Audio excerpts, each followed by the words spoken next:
الرجيم بسم الله الرحمن الرحيم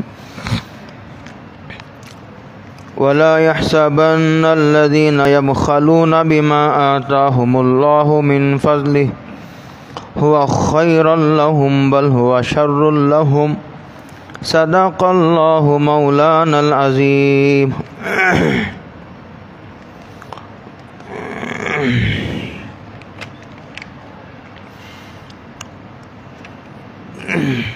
جو مخلص مومن ہوتا ہے وہ یقیناً نمازی بھی ہوتا ہے اور وہ بخیل بھی نہیں ہوتا، وہ بخیل بھی نہیں ہوتا، بے نمازی بھی نہیں ہوتا اور وہ بزدل بھی نہیں ہوتا۔ منافق بے نمازی بھی ہوتا ہے، منافق بخیل بھی ہوتا ہے اور بزدل بھی ہوتا ہے۔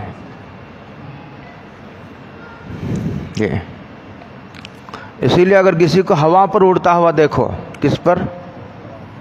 اگر بے نمازی ہے تو سمجھو وہ گمراہ ہے، اس کے گمراہی میں کوئی شبہ کرنے کی ضرورت نہیں ہے۔ قرآن کے باریکیوں کو تو علماء سمجھیں گے۔ کون سمجھیں گے؟ علماء سمجھیں گے، چھوٹے علماء نہیں، بڑے علماء۔ قرآن کے باریکیوں کو کون سمجھیں گے؟ جیسے ہر فن کا اسپیشلسٹ ہوتا ہے، ڈاکٹروں میں بھی ہے، انجینئروں میں بھی ہے، پروفیسروں میں، ہر آدمی اپنے اپنے فیلڈ کا اسپیشلسٹ ہوتا ہے، ماہر ہوتا ہے۔ تو اس کی باریکیوں کو وہ سمجھیں گے جن کو سمجھنا ہے۔ لیکن آپ حضرات کو اتنی بات سمجھ لینا چاہیے، ایک آدمی ہوا پر اڑ رہا ہے، پانی پر چل رہا ہے، لیکن بے نمازی ہے تو اس کے گمراہی میں کوئی شبہ نہیں ہے۔ آپ آ کر پوچھنے کی ضرورت نہیں علماء کو، اب خود فیصلہ کر دیجئے۔ یہ اتنی باریک بات نہیں ہے کہ آپ علماء سے پوچھیں۔ اب آیت کی طرف آئیے، اللہ کہتے ہیں وَلَا يَحْسَبَنَّ الَّذِينَ يَبْخَلُونَ۔ اس سے پہلی کی آیتوں میں اسے نہیں دہرانا چاہتا، منافقین کے بزدلی کا ذکر تھا، اب یہاں منافقین کے بخل کا ذکر ہے۔ بخل کہتے ہیں ایک آدمی پر اللہ نے ایک چیز کو واجب کر دیا ہے، مالی عبادت فرض کر دی ہے، زکوٰۃ کی شکل میں، صدقہ فطر کی شکل میں، قربانی کی شکل میں اللہ نے واجب کر دیا ہے، فرض کر دیا، مستحب نہیں۔ مستحب کے کرنے نہ کرنے کا اختیار ہوتا ہے، اسی لیے حدیثوں میں مستحب جو عمل ہوتا ہے اس کے کرنے کی ترغیب دی گئی ہے۔ کیا دی گئی ہے؟ نہ کرنے پر سزا نہیں سنائی گئی، یاد رکھنے کا۔ جو مستحب درجے کا عمل ہوتا ہے اس کے کرنے کی سرکار دو عالم صلی اللہ علیہ وسلم ترغیب دیتے ہیں، اور بار بار دیتے ہیں اور قدم قدم پر دیتے ہیں، لیکن نہ کرنے پر سزا نہیں سناتے کہ ایسا ہوگا، یہ عذاب دیا جائے گا، تمہارا یہ نقصان ہو جائے گا، تمہارا گھر تباہ ہو جائے گا، ایسا نہیں کہتے۔ واجب کی ایک ظاہری علامت یہ ہوتی ہے، جیسے حدیث میں خود ہے قربانی کے بارے میں کہ اگر کسی کو گنجائش ہو قربانی کرنے کی، اس کے باوجود اگر وہ قربانی نہیں کرتا تو وہ ہرگز ہماری عیدگاہ کو آنے کی ضرورت نہیں ہے، ہرگز نہیں ہے، اس کے بغیر بھی ہماری عید ہو جائے گی۔ جہاں حضرت ابراہیم نے اپنے بیٹے کو ذبح کیا، دنیا میں سب سے بڑی قربانی اپنے بیٹے کی قربانی ہوتی ہے، اس مسئلے کو سمجھ لو۔ ایک ہوتی ہے قربانی مال کی، اور ایک ہوتی ہے قربانی اپنی جان کی، اور ایک ہوتی ہے قربانی اپنی جان کی نہیں، اپنے بیٹے کی۔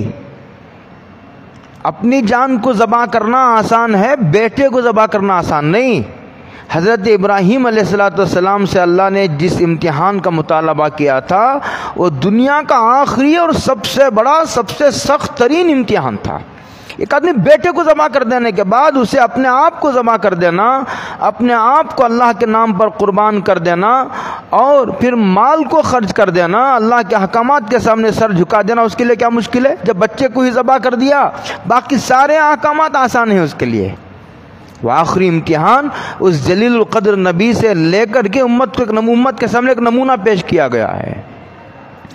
یہاں کہتے ہیں تو بخل کہتے ہیں کہ ایک ایسی مالی عبادت جو انسان پر فرض و واجب ہے، جیسے زکوٰۃ کی شکل میں، صدقہ فطر کی شکل میں، قربانی کی شکل میں، یا نہیں تو بیوی اور بچوں کے نان و نفقے کی شکل میں، والدین کے نان و نفقے کی شکل میں، اس میں بخل کرے، اسے وہاں خرچ کرتے ہوئے آدمی رک جائے، کوتاہی کرے. جی بخل سمجھ گئے؟ اب دیکھیے، ہرگز ہرگز وہ لوگ جو اللہ نے ان کو دیا ہے، کیا دیا ہے؟ مال. ایک تو اللہ نے جان دی ہے. اگر اللہ نے دی ہے اور اگر اللہ جان مانگے تو آدمی کو جی نہیں چرانا چاہیے. پیچھے مضمون یہ تھا کہ اللہ نے جان دی ہے، جان اللہ نے دی ہے، یہ جان اللہ کی ہے. اگر اللہ جان مانگے جہاد کی شکل میں تو جی نہیں چرانا چاہیے، اس لیے کہ زندگی میں ایک مرتبہ موت آئے گی اور اپنے وقت پر آئے گی. کوئی آدمی موت سے پہلے نہیں مرتا اور زندگی سے زیادہ نہیں جی سکتا. یہ تو عقیدہ ہے ہمارا. وقت بھی طے ہے، سبب بھی طے ہے، جگہ بھی طے ہے، سب چیزیں طے ہیں. یہاں یہ بیان کیا جا رہا ہے اللہ نے جو دیا ہے. یہ تین باتیں بتائی گئی ہیں. یہ کہ کہا گیا مال جو دیا ہے وہ کس نے دیا ہے؟ اللہ نے. یہ ایک بات ہو گئی. دوسری بات یہ کہتے ہیں اللہ بما آتاہم اللہ من فضلہ، اللہ نے دیا ہے اور اللہ پر کوئی قرض نہیں تھا کہ اللہ نے تمہارا قرض ادا کیا ہو. بہت غور سے سمجھو اس مسئلے کو. کیا بچے ڈسٹرب کر رہے ہیں؟ ایک طرف بیٹھ جاؤ. اللہ نے تین مضمون سمجھائے ہیں، بہت غور سے سنو. اللہ یہ کہتے ہیں کہ جس طرح جان ہم نے دی ہے، مال بھی ہم نے ہی دیا ہے. لیکن مال ہم نے دیا ہے، مال تمہارا کوئی قرضہ نہیں تھا ہمارے ذمہ کہ ہم نے ادا کیا ہو. ہم نے اپنے کرم سے دیا ہے. تم حقدار نہیں تھے. اگر ہم نہ دیتے تو تم پوچھنے کا تمہیں کوئی حق نہیں تھا. آپ نے مجھے قرض دیا، کیا دیا؟ آپ کو پوچھنے کا حق ہے، اس لیے کہ آپ نے مجھے قرض دیا ہے. تو اللہ کہتے ہیں میں نے جو آپ کو مال دیا ہے، میں نے وہ میرے ذمہ کوئی قرض نہیں تھا، میں نے اپنے فضل سے دیا ہے تمہیں. ہاں، دو باتیں سمجھائی. تو جو مال میں نے اپنے فضل سے دیا ہے، میں اس کا مطالبہ کرتا ہوں تو اس میں کوتاہی کرتے ہو. بے وفائی کی انتہا ہوگی نا. تو کہتے ہیں ہرگز ہرگز حکم دے رہے ہیں اور تاکیدی الفاظ میں دے رہے ہیں، وہ لوگ جن کو اللہ نے اپنے فضل سے مال دیا ہے، وہ اس مال کو جہاں خرچ کرنا ضروری ہے، ایسے مواقع میں خرچ نہ کر کے مال کو بچا لینے کو اپنے حق میں بہتر خیال نہ کریں کہ مال بچ گیا میرا. زکوٰۃ نہ دے کر کے آدمی سوچے کہ میرا مال بچ گیا. قربانی نہ دے کر کے ارے مال بچ گیا، اس لیے کہ قربانی نہیں دیں گے تو پولیس آگے اریسٹ تو نہیں کرے گی، کوئی قانون جو ہے قانونی سزا لاگو تو نہیں ہوگی، بچ گیا میں.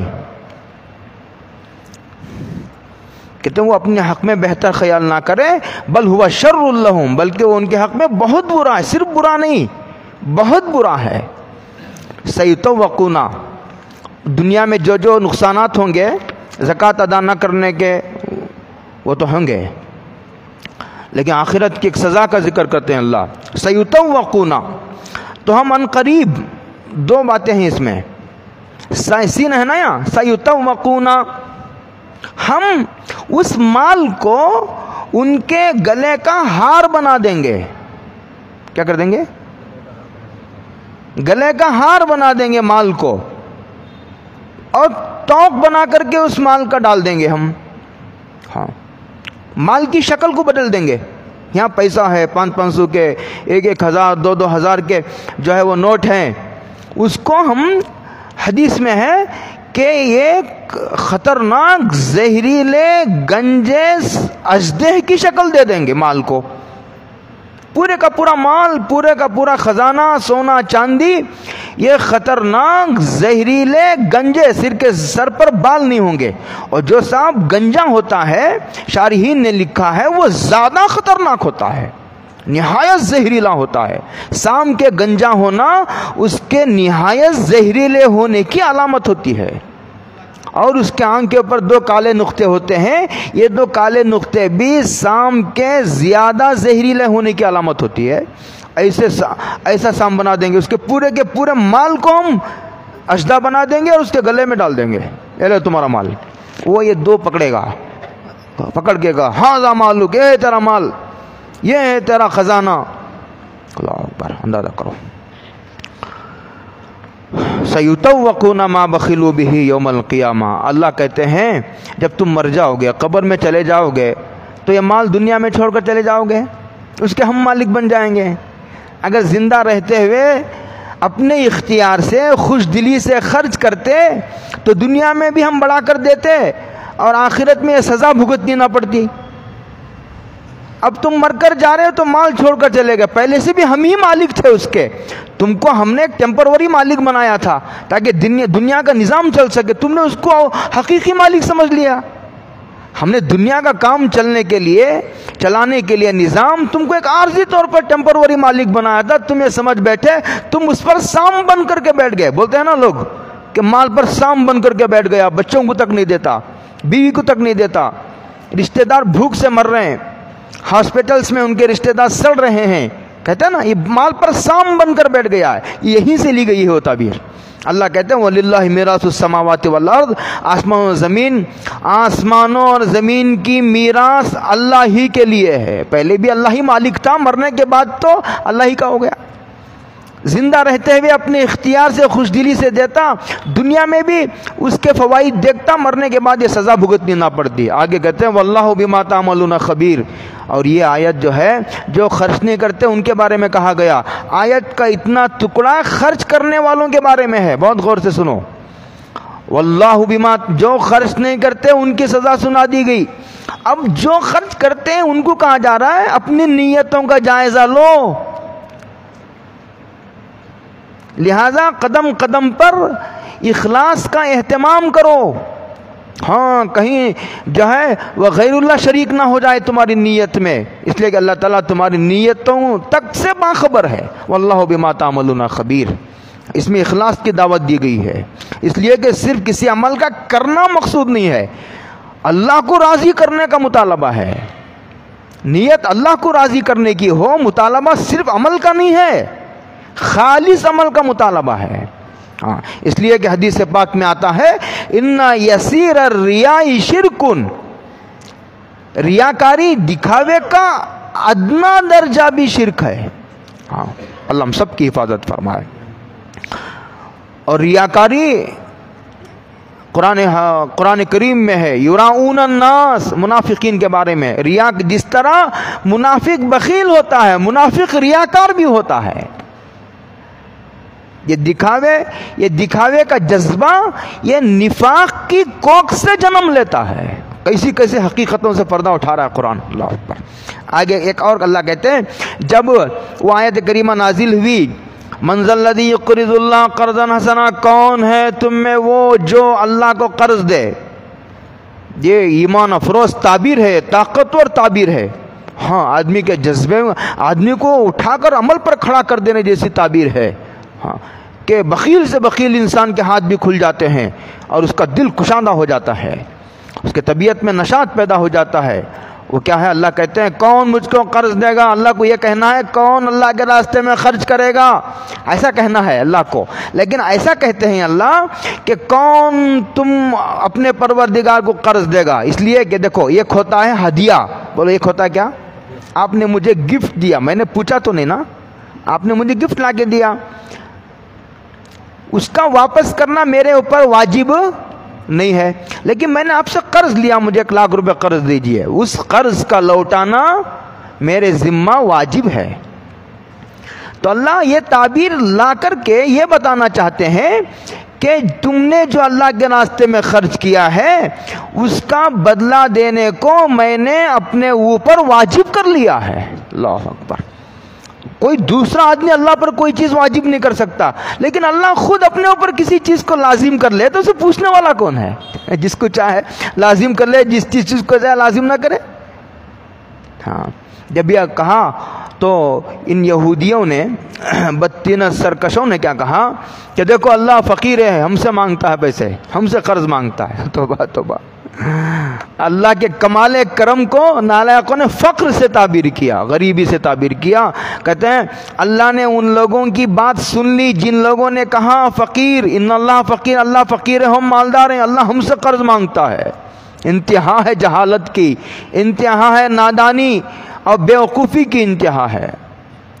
سنکتب ما قالوا، اور ہم فرشتوں کے ذریعے لکھا رہے ہیں نامہ اعمال میں، ہاں ضابطے کے طور پر۔ یہ اس لیے نہیں ہے کہ اللہ بھول جاتا ہے، قانون کے طور پر، تاکہ قیامت میں اسے بھی دکھایا جا سکے، اے لو تمہارا نامہ عمل خود پڑھو، تم خود فیصلہ کرو تم جہنمی ہو یا جنتی ہو۔ اللہ اللہ ہم سب کی، بلکہ قرآن کریم کے آیت سے تو ایسا پتہ چلتا ہے سورہ کہف کی، لا یغادر ما لهذا الکتاب لا یغادر صغیرۃ ولا کبیرۃ الا احصاها، اس کے انسان کی زندگی کی فلم چلا دی جائے گی۔ اللہ اکبر، انسان کی زندگی کی کیا چلا جائے گی؟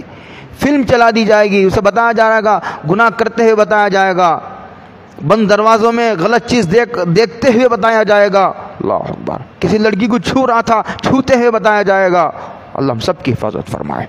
تنہائی میں جو باتیں کر رہا تھا، پیچھے غیبت، چغلی، اندر ایک باہر ایک، وہ ساری فلم چلا دی جائے گی۔ وہ کہے گا دیوانی ہو گئی یہ کتاب، اس کو کیا ہو گیا، اس نے نہ جو ہے نہ جلوت کی کوئی بات چھوڑی، نہ خلوت کی تنہائیوں کی کوئی بات چھوڑی، نہ چھوٹی نہ بڑی، سارے کا سارا ریکارڈ محفوظ ہے، وقت کے ساتھ، جگہ کے ساتھ۔ اللہ اکبر، بدن کے اعضاء بھی تو گواہی دیں گے، جگہ بھی گواہی دے گی۔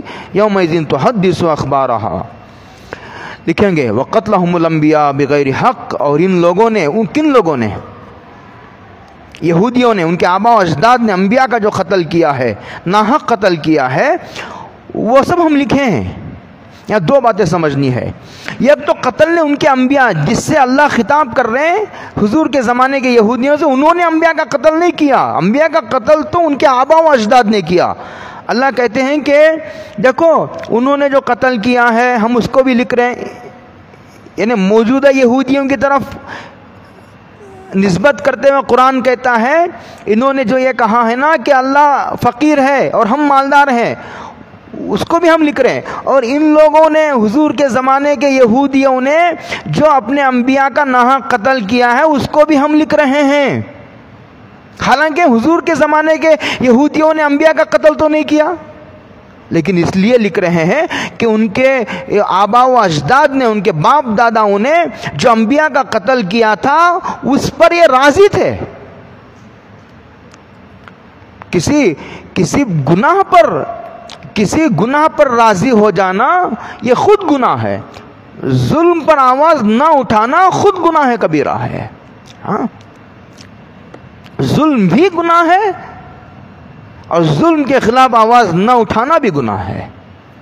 وقتلهم الانبیاء، ایک دوسری بات یہاں سمجھنے کی ہے، اللہ کہتے ہیں انہوں نے اپنے انبیاء کا ناحق قتل کیا، بغیر حق، یعنی مطلب یہ ایک تو ہے ناحق قتل کرنا، کسی بھی نبی کا حق تو ناحق ہی ہوتا ہے، پھر قرآن کو کہنے کی کیا ضرورت، صرف اتنا کہنا تھا قرآن کو کہ انہوں نے اپنے انبیاء کا جو قتل کیا ہم وہ نامہ اعمال میں ہم لکھے ہوئے ہیں، ہم بتائیں گے قیامت میں، یہ کہنا تھا۔ ناحق کی قید اس لیے لائی گئی ہے کہ انبیاء کا قتل کرنا ان کے نزدیک بھی ناحق تھا، ایسا نہیں کہ مسلمان ناحق سمجھ رہے تھے اور ان لوگوں کے ہاں وہ حق تھا، ایسا نہیں، ان کے قانون کے مطابق بھی ناحق تھا، وہ بھی ناحق ہی سمجھتے تھے، قتل کرنے والے بھی اس کو ناحق ہی سمجھتے تھے۔ یہ مطلب ہے بغیر حق کا۔ آگے فرمایا وَنَقُولُ ذُوقُوا عَذَابَ الْحَرِيقِ، اور ہم کہیں گے چکو آگ کا عذاب، جلا دینے والا عذاب چکو، اللہ، یہ قیامت میں اللہ کہیں گے وَنَقُولُ ذُوقُوا عَذَابَ الْحَرِيقِ، یہ جو ہم سزا دیں گے یہ ہم نے ان پر کچھ ظلم نہیں کیا، یہ تمہارے کرتوتوں کا نتیجہ ہے، ذَلِكَ بِمَا قَدَّمَتْ أَيْدِيكُمْ وَأَنَّ اللَّهَ لَيْسَ بِظَلَّامٍ لِّلْعَبِيدِ، اور اللہ تعالیٰ رتی برابر، ذرہ برابر کسی پر ظلم نہیں کرتے، اپنے بندوں پر ذرہ برابر ظلم نہیں کرتے۔ ہاں، یہاں دو باتیں سمجھنی ہے، دیکھو ظلم ایک عیب ہے، بولو ظلم کیا ہے؟ اور اللہ ہر عیب سے پاک ہے. ایک بات ہو گئی. دوسری بات یہ سمجھنی ہے، یہاں قرآن یہ کہتا ہے ذلہ میں مبالغے کا صیغہ ہے، مبالغے کا صیغہ ہے. اللہ بہت ظلم کرنے والے نہیں ہیں، اس کا مطلب تھوڑا ظلم کرنے والے ہیں. سمجھ میں آ رہی بات؟ قرآن یہ کہتا ہے اللہ بہت ظلم کرنے والے نہیں ہیں، اس کا مطلب تھوڑا ظلم تو اللہ بھی کرتے ہیں. یہ مطلب ہوا نا؟ نہیں ہوا؟ یہ مطلب ہوا. لیکن علماء کے لیے عرض ہے یہ مبالغۃ فی النفی ہے، اس میں مبالغے کی نفی نہیں ہے، نفی میں مبالغہ ہے. نا قرآن کو یہ کہنا ہے کہ رتی برابر بھی اللہ ظلم نہیں کرتے، اس کے لیے ایسی تعبیر لائی جاتی ہے. تیسرا مطلب مفسر نے یہ لکھا ہے اگر ظلم کوئی صفت محمودہ ہوتی، ظلم اگر کمال ہوتا، بولو ظلم اگر کمال ہوتا تو اللہ کی ہر صفت کامل ہوتی ہے، کوئی صفت ناقص نہیں ہوتی. ہاں اگر ظالم ہونا کمال ہوتا، خوبی کی بات ہوتی تو اللہ تعالیٰ معمولی ظالم نہ ہوتے، سب سے بڑے ظالم ہوتے. اور پتہ چلا کہ یہ ظلم عیب ہے، کوئی خوبی کی بات نہیں ہے. تینوں تشریح مفسرین نے لکھی ہے. آگے کہاں الذین قالوا، آگے ان کی ہیلا سازی، بہانے، ان کے یہودیوں کے بہانے کو قرآن نے ذکر کیا ہے. الذین قالوا، وہ لوگ یہ کہتے تھے کہ اللہ نے ہم سے یہ وعدہ لیا ہے، ہم کو یہ حکم دیا ہے کہ ہم صرف اس نبی پر ایمان لے آئے جو ہماری بارگاہ عالی میں قربانی پیش کرے اور آگ آ کر اسے کھا جائے.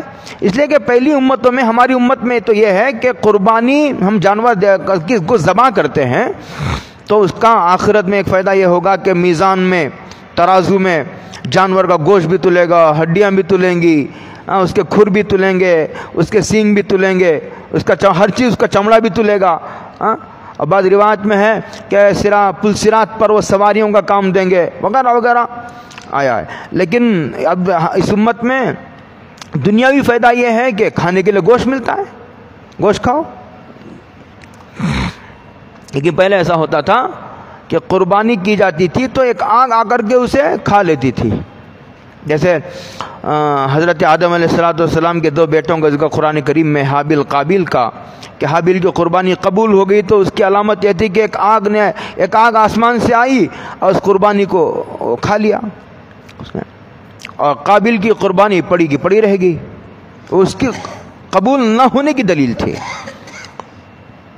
تو ایسا ہوا ہے. حضرت سلیمان علیہ السلام کے بارے میں بھی آتا ہے اور حضرت الیاس علیہ السلام کے بارے میں بھی آتا ہے. حضرت الیاس کا ذکر قرآن میں ہے کہ انہوں نے قربانی پیش کی تو آگ نے آ کر کے کھا لیا. ایسا ہوتا تھا.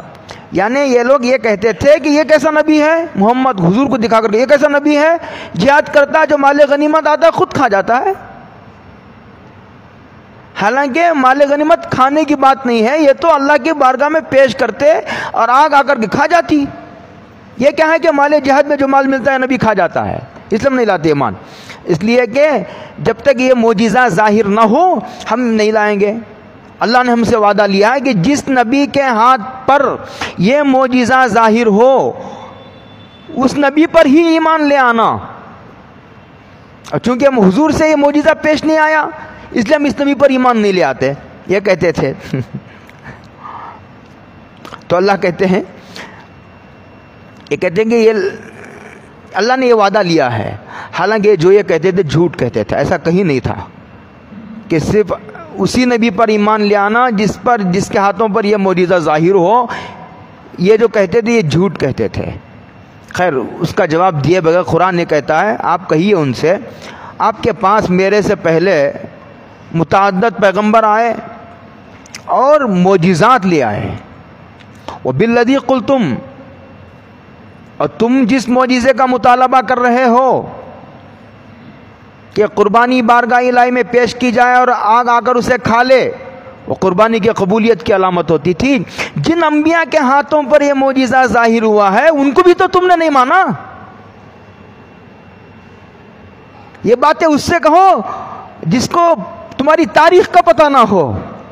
میں تو اللہ کا سچا نبی ہوں، نبی مجھے وحی کے ذریعے سے خدا بتاتا ہے کہ تمہارا ماضی کیسا ہے. اللہ پر نبی کہہ رہا ہے. اور جب نبی نے یہ پیش کیا تو وہ ایمان تو نہیں لائے لیکن خاموش ہو گئے. خاموش ہونے کا مطلب یہ ہے کہ تم اعتراض صحیح کر رہے ہو. سمجھ میں آ رہی بات؟ تم نے جس معجزے کا مطالبہ کیا ہے وہ معجزہ تو پہلے انبیاء کے ہاتھوں پر ظاہر ہوا. جس پر یہ معجزہ ظاہر ہوا جس کے ہاتھوں پر, اس پر بھی تو تم نے ایمان لے لیا ہے. فَلِمَ قَتَلْتُمُوهُمْ, تم نے کیوں قتل کیا حضرت زکریا کا اور حضرت یحییٰ کا, ان کنتم صادقین, اگر تم سچے ہو. پوچھا گیا قرآن. آگے حضور کو تسلی دی رہی ہے. یہ آپ کو جھٹلاتے ہیں تو آپ کا دل تنگ ہوتا ہے نا. فَإِن كَذَّبُوكَ فَقَدْ كُذِّبَ رُسُلٌ مِّن قَبْلِكَ. یہ پرانی ریت ہے, انبیاء کو جھٹلانا ایک کمینے انسانوں کا طریقہ رہا ہے. تم کیوں دلگیر ہوتے ہو, کیوں غم زدہ ہوتے ہو, کیوں دل چھوٹا کرتے ہو, کیوں بے حوصلہ ہوتے ہو؟ اگر یہ تمہیں جھٹلا رہے ہیں, فقط کذب رسول من قبلک, تو اس سے تمہارے آپ سے پہلے بھی متعدد انبیاء کو جھٹلایا جا چکا ہے. یہ کمینے انسانوں کا طریقہ ہے انبیاء کو جھٹلانا. یہ کوئی نئی بات نہیں ہے. جاؤ بالبینات, وہ انبیاء جو معجزات بھی لائے, والزبر, اور اخلاق کی تعلیمات بھی لے کر آئے, والکتاب المنیر, اور جو ہے احکامات کی کتاب بھی لے کر آئے, اخلاق کی کتاب بھی لے کر آئے, احکامات کی کتاب بھی لے کر کے آئے. معجزات بھی وہ انبیاء ان انبیاء کے ہاتھوں پر ظاہر ہوئے, اس کے باوجود انہوں نے نہیں مانا. تو آپ کیوں بے حوصلہ ہوتے ہیں؟ نبی کو تسلی دی جائے. پتہ چلا کہ تسلی کی نبی کو بھی ضرورت ہے, اس لیے کہ ایک ہی ذات وحدہ لا شریک لہ ہے جس کی ذات حالات سے متاثر نہیں ہوتی. ہاں, نبی بھی متاثر ہوتا ہے. نبی آخر بشر تو ہے, کوئی خدا تھوڑی ہے, کوئی فرشتہ تھوڑی ہے. کل نفس ذائقۃ الموت, کل نفس, ہر نفس کو موت کا مزہ چکنا ہے. یہ ایک ایسی اٹل حقیقت سے جھنجھوڑا جا رہا ہے. ایک ایسی بات پیش کی جا رہی ہے جس کو وہ بھی مانتے تھے, اس لیے کہ دنیا میں خدا کا انکار کرنے والے بہت پیدا ہوئے اور آج بھی ہیں. آخرت کے منکر ہیں, قبر کے منکر ہیں, حساب کتاب کے, جنت کے, دوزخ کے منکر ہیں, لیکن موت کا انکار کرنے والا آج تک ایک انسان بھی دنیا میں کیسے پیدا ہوگا؟ روزانہ لوگوں کو مرتے ہوئے دیکھ رہا ہے, کیسے انکار کرے گا؟ تو ایک ایسی حقیقت کو دلیل میں پیش کر کے جھنجھوڑ رہا ہے قرآن جسے سامنے والا بھی مانتا ہے. کل نفس, ہر نفس کو موت کا مزہ چکنا ہے. یہ کہا جا رہا ہے, کہہ کر کے یہ یاد دلا رہا ہے, کہہ رہے سوچو جب مرو گے تو وہاں کیا جواب؟ یہاں بہانے چل جائیں گے. دنیا میں مرو گے تو اللہ کے پاس جاؤ گے, وہاں کیا منہ دکھاؤ گے اللہ کو؟ وہاں کیا جواب دو گے؟ یہاں ہیلے بہانے بنا کر کے بچ جاؤ گے کہ ہم نبی کو اس لیے نہیں مانتے کہ یہ معجزہ نہیں دکھائے. وہاں کیا جواب دو گے؟ اللہ اکبر, کیسی سخت گرفت ہے اللہ کی. کل نفس ذائقۃ الموت, ہر نبی کو بھی انتقال ہوتا ہے. ہاں, نبی کی اور عام انسانوں کی موت میں فرق ہے. دیکھو نبی ایک ہوتا ہے, دیکھو حضرت امام قاسم نانوتی رحمۃ اللہ علیہ نے جو کچھ بحث کی اس کا خلاصہ 2 لفظوں میں عرض کرتا ہوں. وہ یہ ہے کہ دیکھو ایک ہوتی, ایک موم بتی جلتی ہے, چراغ جلتا ہے, اسے پھونک دیا جاتا ہے. بولو, اسے پھونک دیا جاتا ہے تو کیا ہوتا ہے؟ بجھ جاتا ہے. یہ عام انسانوں کی موت ایسے ہوتی ہے, لیکن نبی کی موت ایسی نہیں ہوتی. چراغ ہے, اس کے اوپر کوئی گلاس کو رکھ دیا گیا, وہ چراغ بجھا تو نہیں, اندر جل رہا ہے, ہم کو نظر نہیں آتا. اندر جل رہا ہے, بجھا نہیں. ہاں, سمجھ میں آ رہی میری بات؟ نہیں سمجھے؟ بہل چھوڑو. میں کہنا چاہتا موت نبی کو بھی آتی ہے, کیوں فرق ہے عام لوگوں کے. اس لیے حدیث پاک میں ہے کہ انبیاء اپنی قبروں میں زندہ ہیں. زمین اللہ نے حرام کر رکھا ہے زمین پر اس بات کو کہ وہ انبیاء کے اجساد کو, بدنوں کو کھائے, نہیں کھاتے. اولیاء اللہ کے بدنوں کے جسم بھی زندہ ہوتے ہیں, اس لیے کہ وہ اللہ کی صفات کے مظہر ہوتے ہیں. شہداء کے بارے میں تو قرآن کریم میں ہی ہے کہ ان کو مردہ نہ سمجھو, اس لیے کہ وہ زندہ ہیں اور ان کو روزی پہنچائی جاتی ہے. اس سے پہلے آیت آئی نا, کل نفس ذائقۃ الموت. یہ کہا اس میں یہودیوں کے ایک عقیدے کا رد ہے. وہ یہ کہتے تھے کہ موت گناہ کی سزا ہے یا گناہ کا نتیجہ ہے؟ گناہ کی سزا ہے یا گناہ کا نتیجہ، رزلٹ ہے گناہ کا، جو موت کی شکل میں ظاہر ہوتا ہے، اس کا رد ہے۔ جب اچھا گناہ کی سزا ہے تو نبی تو گناہ نہیں کرتا اور موت نبی کو بھی آتی ہے، یہ کہتا ہے قرآن۔ آگے کہا جا رہا ہے وَإِنَّمَا تُوَفَّوْنَ أُجُورَكُمْ يَوْمَ الْقِيَامَةِ، اور بلا شبہ قیامت کے دن تم کو تمہارے اعمال کا پورا پورا بدلہ دیا جائے گا۔ ہاں اچھے عمل کرو تو اچھا، اس لیے کہ دنیا میں ہر نیکی کا اجر ملنا کوئی ضروری نہیں، اور اگر ملے تو وہ نیکی کا پورا اجر نہیں ہے، پورا اجر تو وہیں ملے گا آنکھ بند ہونے کے بعد۔ اور اسی طرح دنیا میں ہر گناہ کی سزا ملنا کوئی ضروری، اگر تھوڑی جو بھی سزا دی جاتی ہے وہ گناہ کی پوری سزا نہیں ہے۔ کہا وَإِنَّمَا تُوَفَّوْنَ أُجُورَكُمْ يَوْمَ الْقِيَامَةِ، تمہارے اعمال کا پورا پورا بدلہ تو قیامت کے دن ملے گا، ہاں تھوڑا بہت دنیا میں بھی ملے گا اور قبر میں بھی ملے گا۔ دنیا میں بھی ملے گا اس لیے کہ آخرت سے پہلے اور دو مرحلے ہیں، دنیا، پھر اس کے بعد عالم برزخ، اس کے بعد عالم آخرت۔ فَمَنْ زُحْزِحَ عَنِ النَّارِ وَأُدْخِلَ الْجَنَّةَ فَقَدْ فَازَ، جس کو جہنم سے روک لیا گیا، جو جہنم جس کو بچا لیا گیا، جو بچ گیا، وَأُدْخِلَ الْجَنَّةَ فَقَدْ فَازَ، اور جس کو جنت میں داخل کر دیا گیا اس کا تو کام بن گیا، وہ تو کامیاب ہو گیا۔ ہاں پتہ چلا کہ جہنم سے بچنا اور جنت میں داخل ہونا یہ مقصد کے درجے کی چیز ہے۔ بعض صوفیہ جو یہ کہتے ہیں ارے ہمیں کوئی جنت کی ضرورت نہیں ہے، یہ جنت مبارک رہے زاہدوں کی، اقبال اپنے قد سے بھی بلند بات کرتا ہے۔ ہاں وَمَا الْحَيَاةُ الدُّنْيَا، یہ میرے خیال کو جو ہے مغلوب قسم کے صوفیہ کا کلام ہے۔ وَمَا الْحَيَاةُ الدُّنْيَا إِلَّا مَتَاعُ الْغُرُورِ، دنیا تو ایک دھوکے کا سامان ہے، یہ عارضی ہے، فانی ہے۔ ہاں اسی میں جی لگا کر ہمیشہ ہمیشہ کی آخرت سے غافل ہو جانا، دنیا ہی میں مست ہو جانا، دنیا پر ہی مطمئن ہو جانا، گویا یہاں ہمیشہ رہنا ہے، گویا دنیا ہی سب کچھ ہے، یہ تو دھوکے کی بات ہے۔ آگے کہا جا رہا ہے لَتُبْلَوُنَّ، یہ حضور کہہ رہے ہیں۔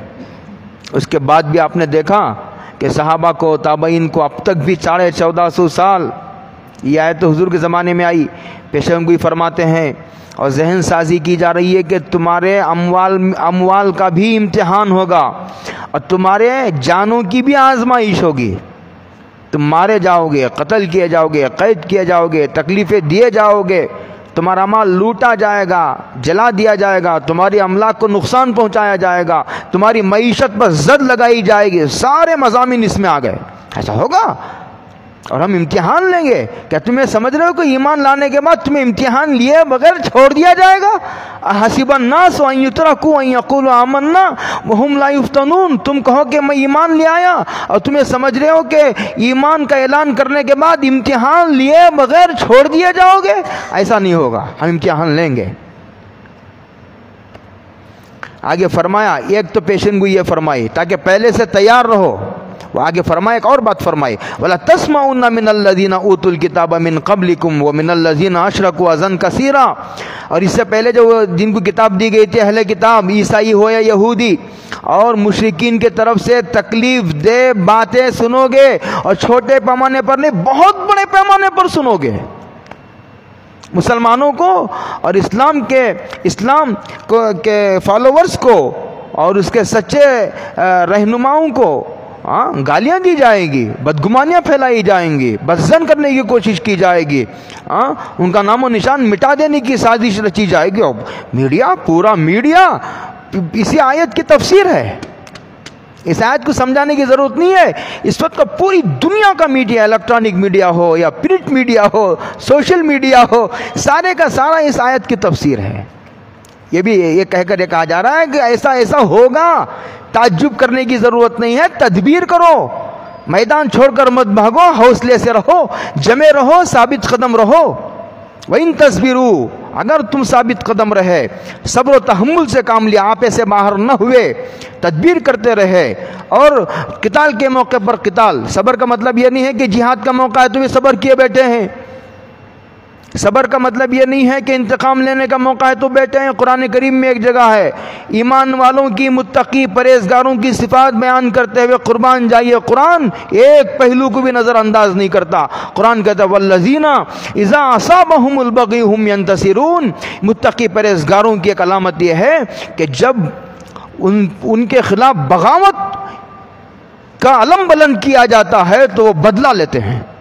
غلطی کرتا ہے تو معاف کر دیتے ہیں، لیکن اگر کوئی بغاوت پر اتر آتا ہے تو اس کے آنکھوں میں آنکھیں ملا کر میدان میں کھڑے ہو جاتے ہیں. قربان جائیے یہ ایک آیت کافی ہے پٹھانوں کو ایمان لانے کے لیے. وَإِن تَصْبِرُوا، اسی لیے بعض بزرگوں نے کہا اگر اسلام میں بدلہ لینے کا حکم نہ ہوتا تو کوئی پٹھان مسلمان نہ ہوتا. وَإِن تَصْبِرُوا، کوئی بہادر مسلمان نہ ہوتا. وَإِن تَصْبِرُوا وَتَتَّقُوا، لیکن اللہ کے رسی کو ہاتھ سے جانے نہ دو. کوئی ناجائز کام نہ کرو کہ قتل اس نے کیا، اس کو قتل کر دیا، اس نے غلطی کی اس کے گھر کو جلا دیا. ایسے کوئی ناجائز کام مت کرو. اس تفصیل کا یہ موقع نہیں ہے، بہت زیادہ کھل کر کہنے کا میں عادی بھی نہیں ہوں اور یہ موقع بھی نہیں ہے. یہ موقع یہ مجمع عوام کا ہے. وَإِن تَصْبِرُوا وَتَتَّقُوا فَإِنَّ ذَلِكَ مِنْ عَزْمِ الْأُمُورِ. یہ تاکیدی حکم ہے، تدبیر بھی کرو، اللہ سے بھی تعلق رکھو. دیکھو ان تصبروا یہ تدبیر کا خلاصہ ہے، یہ تدبیر کا عنوان ہے. بہت غور سے سنو میری بات کو. دو جملے قرآن نے استعمال کیے ہیں، وَإِن تَصْبِرُوا وَتَتَّقُوا. وَإِن تَصْبِرُوا وَتَتَّقُوا. قرآن کریم نے کہا اگر تم ثابت قدم رہے، صبر و تحمل سے اگر تم نے کام لیا، یہ ساری تدابیر کا عنوان ہے، ہیڈ لائن ہے. اور تتقو یہ اللہ سے تعلق مع اللہ کا عنوان ہے. نماز بھی آ گئی، اس میں ذکر بھی آ گیا، روزی بھی آ گئے، اعتکاف بھی آ گئے، گڑ گڑانا بھی آ گیا، سجدہ بھی آیا، رکوع بھی آیا، قیام بھی آیا. جیسے ایک جماعت میدان بدر میں جنگ لڑ رہی ہے اور حضرت رسول اللہ صلی اللہ علیہ وسلم اپنا ماتھا زمین پر ٹیک کر کہہ رہے یا حی یا قیوم، یا حی یا قیوم. دونوں تدبیر بھی ہے. اور ادھر نبی اپنا سر جو ہے وہ زمین پر رکھ کر دعائیں کر رہا اللہ سے. نہ تدبیر سے غافل، نہ دعا سے غافل. کسی ایک سے غافل ہونا بھی یہ بے اعتدالی ہے. تدبیر کو لے کر دعا کو چھوڑ دینا، دعا کو لے کر کے تدبیر کو نظر انداز کر دینا، یہ صحابہ کا طریقہ نہیں ہے. یہ صحابہ کا طریقہ نہیں ہے. یہ تاکیدی حکم ہے، یہ مشورہ نہیں ہے. یہ تاکیدی حکم ہے، یہ مشورہ نہیں ہے. اور اللہ تعالیٰ نے اہل کتاب سے یہ وعدہ لیا تھا کہ لَتُبَيِّنُنَّهُ لِلنَّاسِ. تم کو جو ہم نے کتاب دی ہے اس کے احکامات کھول کر بیان کرو. کسی حکم کو چھپاؤ بھی نہیں اور نہ گھٹانا اور نہ بڑھانا. بہت غور سے سنو میرے جملوں کو. چھپانا بھی نہیں، گھٹانا بھی نہیں، بڑھانا بھی نہیں، کھول کر بیان کرنا، گول مول بات نہیں کرنا. یہ فرمایا وَلَا تَكْتُمُونَ فَنَبَذُوهُ وَرَاءَ ظُهُورِهِمْ. وعدہ تو انہوں نے مان لیا اور وعدے کی خلافی کی اور پسے پش ڈال دیا، وعدے کو پھینک دیا اٹھا کر کے. وَاشْتَرَوْا بِهِ ثَمَنًا قَلِيلًا. اور ذلیل دنیا کی خاطر انہوں نے ان احکامات کو چھپایا، گھٹایا، بڑھایا اور انہوں نے لوگوں کو اندھیرے میں رکھا. حضرت رسول اللہ صلی اللہ علیہ وسلم کے آخری نبی ہونے کی بات تھی تورات میں، ان بدماشوں نے چھپایا. کس کی خاطر چھپایا؟ اگر ہم نے حضور کو نبی مان لیا تو گئی عزت، حضور کا غلام بن کر رہنا پڑے گا. اگر ہم نے حضور کو نبی مان لیا، غلط مسئلے بتانے کی وجہ سے جو آمدنیاں ہوتی تھی وہ آمدنیاں بند ہو جائیں گی، رشوت کا دروازہ بند ہو جائے گا. ہاں، ان کی عزت نے، ان کے تکبر نے ان کو تباہ کر دیا. اللہ اکبر. وَاشْتَرَوْا بِهِ ثَمَنًا قَلِيلًا. اس کا مطلب یہ ہے، قرآن کہتا ہے اور انہوں نے یہ دین بیچ کر معمولی دنیا لی اس کے بدلے میں. اس کا مطلب یہ ہے کہ زیادہ دنیا لے کر دین بیچا جا سکتا ہے. یہ مطلب ہے اس آیت کا؟ نہیں، اس آیت کا مطلب نہیں. قرآن یہ کہنا چاہتا ہے اگر یہ غلط مسئلہ بتانے کی وجہ سے اسے اگر 10 کروڑ روپے بھی ملتے ہیں تو وہ بھی ثمنً قلیلہ ہے، وہ بھی تھوڑی دنیا ہے، حقیر ہے، عارضی فانی دنیا ہے. اچھا، اگر یہ غلط مسئلہ بتانے کے انعام میں یا ایک مسئلہ غلط چھپانے کے انعام میں، جیسے بعض لوگوں نے، میں نام نہیں لیتا، ہندوستان میں جہاد کے خلاف کتابیں لکھوائی انگریزوں نے، ان کو جاگیریں دی، بڑی بڑی جاگیریں دی، زمینیں ان کے نام الاٹ کی حکومت نے، حکم کو چھپایا. اس میں قادیانی بھی ہے جس نے جہاد کے خلاف کتاب لکھی، اسلام کے ایک حکم کو اس نے مٹایا، چھپایا. اگر کسی کو وزیر بادشاہ بنا دیا جائے، ایک حکم کو چھپانے کے انعام میں اگر بادشاہ بنا دیا جائے، قرآن کہتا وہ بھی ثمن قلیل ہے. ہاں، یہ کھانے کے برابر بھی اس کی قیمت نہیں ہے. فبئس ما یشترون، اور قرآن کریم کہتا فبئس ما یشترون، کیا بدترین بیپار ہے، بہت گھاٹے کا سودا ہے. آگے بھی ایک آیتیں ہیں، بس اتنا. اللہ عمل کی توفیق عطا فرمائے. وآخر دعوانا